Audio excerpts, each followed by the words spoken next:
Welcome back to It's a Bichon Life, and it's July 23rd, and it is a great day today. So many great things have happened this week, which we'll share with you later. We had a wonderful tea party with neighbors, my mother, and a longtime friend from many years ago that we all reunited, and it was wonderful in the celebration of something special that we'll share with you later. But tonight, we're going to whip up something for a late night dinner for my husband, and it's a basic homemade Alfredo sauce, which we're going to do from scratch, and it is so simple. Now, I've pretty much halved this because you usually would use a whole stick of butter, but I would say I used about 5 tablespoons of butter, so if you slice it along, that's what's in the pan. And it's already melted, and I'm going to turn this up just a little bit. This particular sauce, you always want to keep on low. Now this has been sitting at room temperature on the eye of the stove that I already had boiled the pasta. And you always want to do the pasta al dente because it does continue to cook when you add it to the sauce. Now, normally I would be putting about 2 tablespoons, depends on your lightness of garlic, but to 1 stick of butter, but because I didn't, I'm gonna put about 3/4. Because by the time you get everything in, so let's just put a full, a full teaspoon of garlic to that. And then what we're gonna do, now my mother, and this will tell the tale, yesterday at our little gathering, got my Bichon, who's not here, who's the star of the channel, she said, I bought this for the channel. This is Dee Dee's little measuring cup. So that'll come in play in just a second. But I'm gonna go ahead and stir the butter with the garlic and let that brown. And this is 2 ounce. I think this is 1 ounce. This is not 2 ounces. I measure that and tell you right now that that's not 2 ounces. But we're gonna add some heavy whipping cream. You just want to kind of let the garlic and the butter melt together, liquefy, do its thing. All right. And then you're going to add the heavy whipping cream. But I personally, it all depends on your stove, and all ladies know cooking with gas is different. I'm grateful. It's a blessing. I'm grateful for everything, but the electric stove is just a little bit more difficult to gauge when you're cooking because you just kind of have to observe the food and figure out, is it too hot? Should it be that hot? Is it bubbling? Oh, this is wonderful. I used the last of my heavy whipping cream yesterday in some recipes. Now he's getting hot. Okay. All right. So now it's time to go ahead and add the cream, which you're going to pour. And you're not going to pour everything all at once because we're going to be adding more as it goes. So your whisk, you're going to whisk the butter on the garlic. And one thing I want to tell you is, even if you like salt and pepper, that's wonderful. And we do that at the end. Never salt your sauce as you're making it, because the salt will make it separate, the cream separate from the butter. So you just stir. And of course, Mama, I know you're watching. So when you said, oh, use it, she's gonna make Dee Dee a little chef's hat. And I'm thinking, well, I don't know. I was gonna say, I don't know if dogs and cooking go so well together, but she was so well mannered at the tea party yesterday, and all the ladies were like, she didn't even get on the table. She just sat there in her little tea dress. And so you'll see her in just a little bit with my mom. I'm sorry, you'll see her in just a little bit of what my mom bought her for a birthday present because Dee Dee had a birthday this month about a week ago. All right, so we're gonna let this get just a little bit hotter, and then we're gonna start adding our grated Parmesan, fresh grated Parmesan cheese. And you wanna make sure that it is low moisture. That's very important. You do not want anything other than low moisture Parmesan cheese. Whisk, whisk, whisk. I'm gonna add just a little bit even before it boils. Not boils, but bubbles, because that's what you want, is to bubble. Okay. And as I'm talking, I wanted to give a shout out to my hairstylist today. And it's not because my hair looks great right now, because she did it hours ago and just out the door.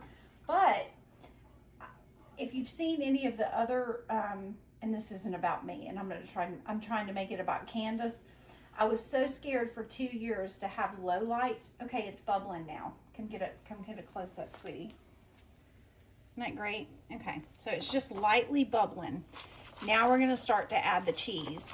Slightly, slightly, slightly. Okay. Oops. Turn that. Okay, because you want to get it thicker, but if you add it all at one time, it clumps. So you just kind of generously sprinkle it. Oop, that may have been a little bit too much. All right, wonderful. Now, the next thing that we're going to be adding is, we purchased this from Aldi's. They're grilled pre-seasoned chicken breast. Normally, I would cut these up. Okay, but what we're gonna do, and they're very lean, they don't have fat or tendons or anything like that. I would just normally cut them up, but I'm just gonna go ahead and lay them in there along with spinach, fresh spinach.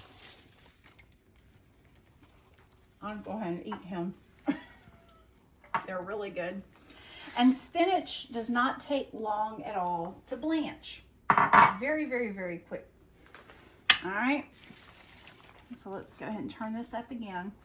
I had to adjust the heat. I was on target when we lost power, camera. The memory was full. All right, so now what I'm gonna do is I'm actually gonna add a little bit more cream to this. And that's the beauty of this recipe. You really can't ever mess it up. Now, here's what I'm going to show you. There's two types of tomatoes here, because Heavenly Villaggio Marzano are on this side. They hold their shape so wonderfully. If you're going to do something with a presentation of tomatoes, but I had just a few left, so I de-seeded for the most part, and that's the other thing. You see the ones that are left on it, but I had de-seeded more. These will hold their shape. They'll be firm through the process of whatever you serve. But again, for the sauce purpose, do not salt or pepper this until you are ready to serve, because the Alfredo sauce has to have a consistency that it pretty much just grabs everything, and the salt does make it separate. So I'm going to do this just a little bit higher, not much, because we don't want to make it boil. I'm just trying to blanch the spinach that's in there, and this is so beautiful.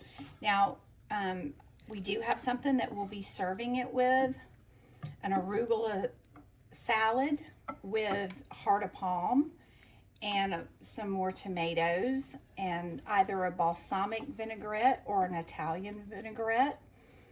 And yeah, see, they're starting to wilt down, and that's exactly what you want. And when we get to the end of this, I'm going to put some crushed black pepper on it, or ground black pepper, I should say. Yes, that's beautiful. They're wilting perfectly. And it doesn't take much because this is still on 3. And you just want your sauce to stay perfect, you see? Just absolute, they're wilting and they're stirring in there. Oh, that's so perfect. All right. Oh, I have a little Marzano stuck in my whip. How did you get in there, buddy? Get back out there. He said, let me out, let me out. So that's beautiful. So basically what I've put a twist on is an Alfredo sauce is the most simple sauce to make. If you want the true, you take 1 stick of butter, you go ahead and put it in the pan, you melt it down, then add about a teaspoon to 2 teaspoons, depending on what you want. Let it melt, never let it boil, but let it butter, let it blend. Then you start to add your cream a little at a time, always whisking. And once that's kind of come to a simmer, then you start to gradually add your cheeses in. And you see how this is, I can give it one more stir or one more swivel. But I'm gonna go ahead and I'm going to add some cracked black pepper right on top. Okay, now this is gonna be the dish you're gonna wanna go ahead and prepare your, I do not like a messy countertop, but spills happen in the kitchen. You will want to go ahead and prepare your, if you're serving it with garlic bread, breadsticks, or the arugula salad with all of the, additions to it. You're going to want to have all of that prepared, breads in the oven, salads in the refrigerator, and this is going to want to be your last serving because it does have to come to the table hot. The one thing I will tell you, if you're ever serving this with seafood or anything else, Alfredo sauce does not stay warm long. When you pour it on, it has to be served immediately, and it is fabulous. So we'll come back with the second part of this, and we'll show you the salad and the French bread. Oh, I started with this. And I wanted to show you, let me get all of this out of the way. And just to make sure to my Italian friends, especially you, JoJo, down the road, Heavenly Villaggio Marzano. These are the tomatoes that you do want to serve in it, okay? And we purchased these at Publix, but they're nationwide, quite sure. But to Aaron, who attended the tea party, we threw it for my mother, and JoJo was here. I want to show you one thing that we had, and we will be making these for you, which was our menu. All right, and the little sign that said, welcome to the tea party, and there was much more. So if the ladies out there have a tea party that you want to design and host for your friends and family, I will go over how we prepared that, and hopefully JoJo will come and share her recipe and show you how to make the scones, because they were such a hit and everyone loved them, and it was yesterday and there's not one left, okay, because they were totally devoured and they went home to be shared. But I want to say this to Erin, who brought me this beautiful, and I've known her for 30 years, from so many years back. And she brought this to me unknowingly, that I was a collector of gingerbread homes. And it says Blitzen's House of Pancakes. And it has a little skillet with the pancakes and the little deer with the pancakes serving, which I also absolutely love deer throughout my house. And I think that that's just such a good gesture. She didn't have to do that. But sometimes people just know what you love, and that's why you love them. And it had been many years since we reconnected, and she brought that in, and she told me, she goes, this is for your channel. This is for your channel, and I want you to share this. Not knowing that I would spotlight that. She just did it out of gesture, and it was so loving, and she is so loving. And she has a great cause for foster dogs. There is a petition that she has going that is to support dogs or against dogs that are being tethered 24/7 around trees, and especially in our county. And I will ask her if I can promote that, and we will put it in the link. And I'm quite sure that Erin will come on and share that with you. And she's going to be speaking publicly in the near future regarding the matter. And I think that we all have to love our dogs. If you're going to take on an ownership of a dog, it has to be more than just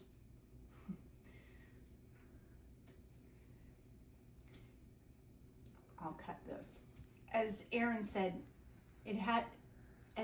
said so eloquently, it has to be more than just a lawn ornament, and they have to become members of your family. And I understand that some people consider animals of all livestock, or that they serve a purpose, but in the hearts of us, and especially our home, that we purchased our Bichon to be part of our family, and we want that for all living animals in the name of humanity. And so in the name of humanity, mine actually had a tea dress on yesterday at the tea party, but I have to squeak to her. So if you just, tell you what, dear, you hold on to that, and I'm going to show you what my mother bought her. Come here, Dee Dee. Come here, Deeds. She says, are you waking me up again? There she is, honey. Here she is. Come here, darling. And my Nana bought me these pajamas, and I love them. You want to thank you, Jesus, for our blessings. She said, this is your nudge. She said, I can't even believe it. Okay, well, you know what? That's okay. I broke up. This is nothing to go against nudges, because if you buy them, the first ingredient is actually chicken, and she grabs them every morning, but she has been well fed. So moist, because I plated over it, which meant I just literally put a plate over it, or you can put a lid. But you just go ahead and add it once everything is cooked in the sauce. Whoops, I think that's a little bit more. And that was more than a cup, but I made a smaller. Let me see how well that goes. And I'm going to turn that down. Oh, I turned that way too high. Okay, you always want to keep it on about 5 or below as you're cooking this. So this is just on low. Yeah, I'm not going to add the rest of it. That is more than enough. We'll set that aside. I can probably add a little bit of salad. So just to recap, we have the chicken, spinach, the tomatoes, and the bow tie pasta. And this is going to make a great dish easily. This feeds 4 people easily, especially when you add the French bread and the arugula. I can't say it. Stop. I'm going to have to cut that. And especially when you add the salad. And we'll go ahead and do the preparations for that at a later time in the video. We may even make a separate one. But we thank you so much for tuning back in. And hold on just a moment, because I want to get our little star back in the show. She's in her pajamas, but let's see if we can call her. Working with children and animals, it's never predictable. Let's see. Dee Dee, come here. Come here, sweetheart. She's usually very, oh, you were in your pajamas. Do you want your fudgesicle? You all right? Do you want this? You want your nudge? She says, I'll take the treat. That's how it goes around here. So anyhow, we want to thank you so much for tuning in. We hope you watch our upcoming episodes. We hope you watch our upcoming episodes. We hope you like and subscribe this video. We hope you share it with friends. And above all, we hope that you love the ones you're with. Thank you so much. And just remember, it's a Bichon life.